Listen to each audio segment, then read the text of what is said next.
High বন্ধুরা, তোমরা সবাই কেমন আছো? আশা করি ভালোই আছো। আর ভালো থাকো এটাই আমি চাই সব সময়। আর বন্ধুরা, তোমাদেরকে একটা কথা না বললেই নয়। তা ফেসবুকে কাজ করতে এসেছি। তা নতুন পুরনো পুরনো বলে কোনো জিনিস নাই। তা সবই সমান, আমরা সমান চোখেই দেখি। আর আমি বেশি দিনকার নয়। তা আমি নতুনই বটে, কিন্তু তার জন্য আমি একটা বাস্তব জীবনের ঘটনা তোমাদেরকে জানাচ্ছি। তা জানার চেষ্টা করো এবং উপভোগ করো। তা ফেসবুকে কোনো সেটিং বলতে কোনো জিনিস নাই। সাময়িক কোনো কিছু জিনিস সেটিং আছে, সেগুলো সামথিং যেগুলো করলে নয় করতেই হবে। বিশেষ করে কোনগুলো করতে হবে সেগুলো আমি বলে দিচ্ছি।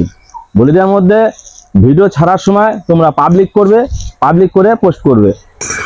আর ভিডিও ছাড়বে, নিজের কন্টেন্টটাকে ঠিক রাখবে, এটাই আমি চাইছি। আর নিজের কন্টেন্ট ঠিক রাখলে তোমার ভিডিও অটোমেটিক ফরওয়ার্ড হয়ে যাবে, আর এনগেজমেন্টও বাড়বে। আর তার সাথে সাথে তোমরা সকালবেলায় একটা ফটো পোস্ট করবে, এবং বিকালবেলায় পারলে একটা পোস্ট করবে, এবং রাত্রি একটা ফটো পোস্ট করবে। এটা একটা ফটো পোস্ট করলে প্রচুর রিচ এনগেজমেন্ট বাড়ে, এটা আমি নিজের অভিজ্ঞতা থেকেই বলছি। আর রিলস ভিডিও, ছোটখাটো রিলস ভিডিও বানালে বিশেষ করে 14 থেকে 15 সেকেন্ডের উপরে বানাবে, নিচের দিকে বানাবে না। তাহলে কি মনিটাইজেশন পাবে না। আর 15 সেকেন্ডের উপরে বানালে পাবে, এটা বাস্তব জীবনের ঘটনা। তাই তোমাদেরকে জানাচ্ছি। তা নতুনদের দিয়ে জানানোর জন্য আমি বলছি। এরা যারা অভিজ্ঞতা হয়ে গেছে ফেসবুকে, তাদের জন্য আমি মোটেই বলছি না। এটা মানে তোমরা সবাই বুঝতে পারবে আমার কথা শুনেই।